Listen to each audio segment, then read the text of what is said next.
आत्मा न तो जन्म लेती है और न ही मरती है, आत्मा अमर है। जो मुझे सर्वत्र देखता है और सब कुछ मुझ में देखता है, उसके लिए न तो मैं कभी अदृश्य होता हूं और न वह मेरे लिए अदृश्य होता है।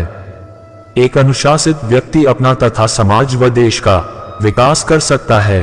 शिक्षा और ज्ञान उसी को मिलता है जिसमें जिज्ञासा होती है। मनुष्य को जीवन की चुनौतियों से भागना नहीं चाहिए और न ही भाग्य और ईश्वर की इच्छा जैसे बहानों का प्रयोग करना चाहिए। आत्मज्ञान की तलवार से अपने हृदय से अज्ञान के संदेह को काटकर अलग कर दो, उठो, अनुशासित रहो। जो पैदा हुआ है उसकी मृत्यु भी निश्चित है। जैसे जो मृत है उनके लिए जन्म इसलिए जिसे बदल नहीं सकते, उसके लिए शोक मत करो।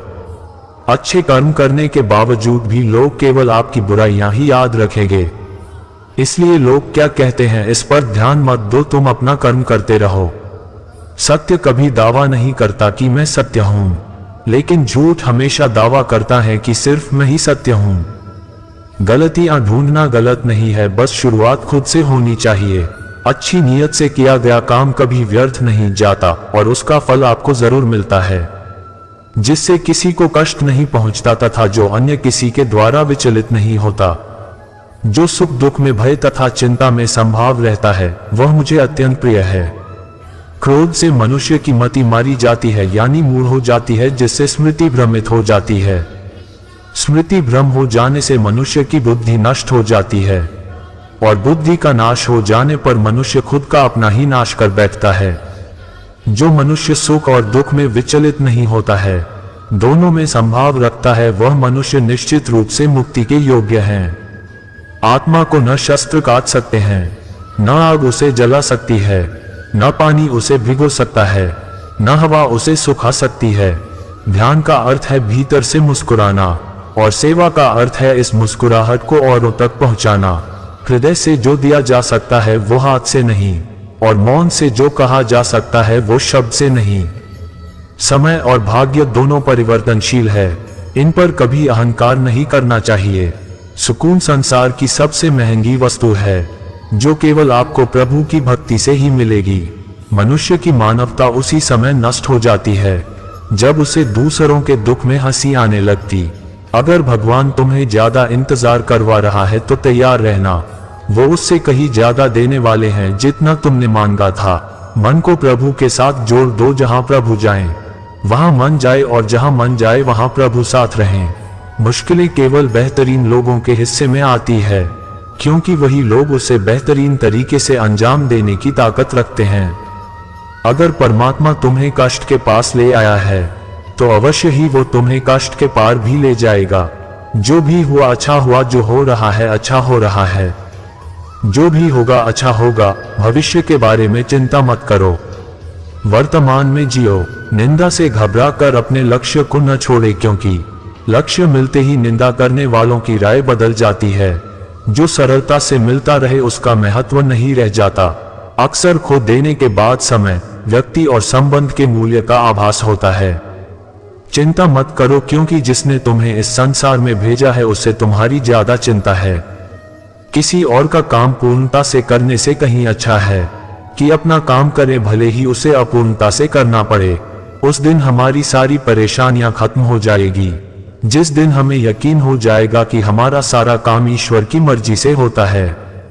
ज्यादा खुश होने पर और ज्यादा दुखी होने पर निर्णय नहीं लेना चाहिए, क्योंकि ये दोनों परिस्थितियां आपको सही निर्णय नहीं लेने देती हैं।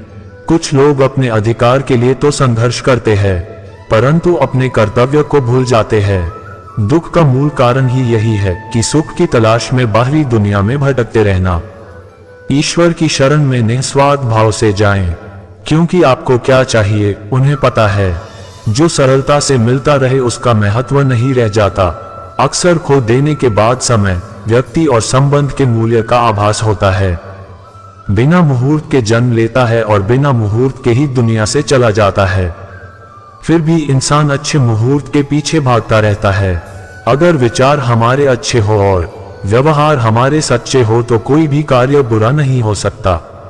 अगर आप क्रोध के समय थोड़ा सा धैर्य रख ले तो आप कम से कम 100 दुख भरे दिनों से बच सकते हैं। जीवन में सब कुछ खत्म होने जैसा कुछ भी नहीं होता। हमेशा एक नई शुरुआत हमारा इंतजार कर रही होती है। यदि तुम्हारे अंदर खुद को बदलने की ताकत नहीं है तो तुम्हारा कोई अधिकार नहीं कि तुम भगवान या भाग्य को दोष दो। समय जब पलटता है तो सब कुछ पलट देता है, इसलिए अच्छे समय में घमंड ना रखे और बुरे वक्त में सब्र रखना ना छोड़े। सम्मान हमेशा समय और स्थिति का होता है, पर इंसान उसे अपना समझ लेता है। किसी और का काम पूर्णता से करने से कहीं अच्छा है कि अपना काम करे, भले ही उसे अपूर्णता से करना पड़े।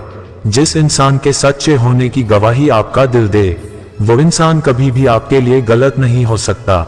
अगर साफ नियत से मांगा जाए तो ईश्वर नसीब से बकर देता है। दान करना और भूल जाना दान की सर्वोच्च प्रक्रिया है। की गई दान की गणना तुम्हारे दान को तुच्छ बना देता है। अगर परमात्मा तुम्हें कष्ट के पास ले आया है तो अवश्य ही वो तुम्हें कष्ट के पार भी ले जाएगा। परिवार के साथ धैर्य प्यार कहलाता है, औरों के साथ धैर्य सम्मान कहलाता है, स्वयं के साथ धैर्य आत्मविश्वास कहलाता है और भगवान के साथ धैर्य आस्था कहलाती है। जो लोग तुम्हारी बुराई करते हैं वो करेंगे, चाहे तुम अच्छा काम करो या बुरा। इसलिए शांत रहकर अपना कर्म करते रहे। निंदा से मत घबराओ, निंदा उसी की होती है जो जिंदा है। मरने के बाद तो सिर्फ तारीफ होती है। बुरा समय आपको जिंदगी के उन सभी सच से सामना करवाता है जिनका आपको अच्छे समय में कभी ख्याल नहीं होता। कर्म का धर्म से अधिक महत्व है, क्योंकि धर्म करके भगवान से मांगना पड़ता है, पर कर्म करने पर भगवान स्वयं फल देता है। हम जिस मनुष्य पर अति विश्वास करते हैं वही हमारे विरुद्ध षड्यंत्र करते हैं। प्रेम और विश्वास पाने के लिए अवसर मांगे नहीं जाते, अवसर ढूंढकर उस प्रेम और विश्वास को जीता जाता है। स्वार्थ से रिश्ते बनाने की कितनी भी कोशिश करें वो कभी नहीं बनते हैं, और प्रेम से बने रिश्तों को कितना भी तोड़ने की कोशिश करें वो कभी नहीं टूटते। बुरे वक्त में तो हर कोई भगवान को याद करता है, पर दुनिया में बहुत ही कम लोग हैं जो अपने अच्छे वक्त में भी भगवान को याद करते हैं। संघर्ष करते हुए कभी मत घबराना, क्योंकि संघर्ष के दौरान ही इंसान अकेला होता है। सफलता के बाद तो सारी दुनिया साथ देती है। प्रेम का कोई रूप नहीं होता। जब कोई एहसास खुद से ज्यादा अच्छा लगे तो वो प्रेम है। सच्चा स्नेह करने वाला केवल आपको बुरा बोल सकता है, कभी आपका बुरा नहीं कर सकता, क्योंकि उसकी नाराजगी में आपकी फिक्र और दिल में आपके प्रति सच्चा स्नेह होता है। परेशानी आए तो ईमानदार रहें, धन आ जाए तो सरल रहें, अधिकार मिलने पर नम्र रहें और क्रोध आने पर शांत रहें। यही जीवन का प्रबंधन कहलाता है। यहाँ सभी के जीवन में मुसीबतें जरूर है, लेकिन जो मुसीबतों से लड़कर आगे बढ़े वही आज की महाभारत का अर्जुन है।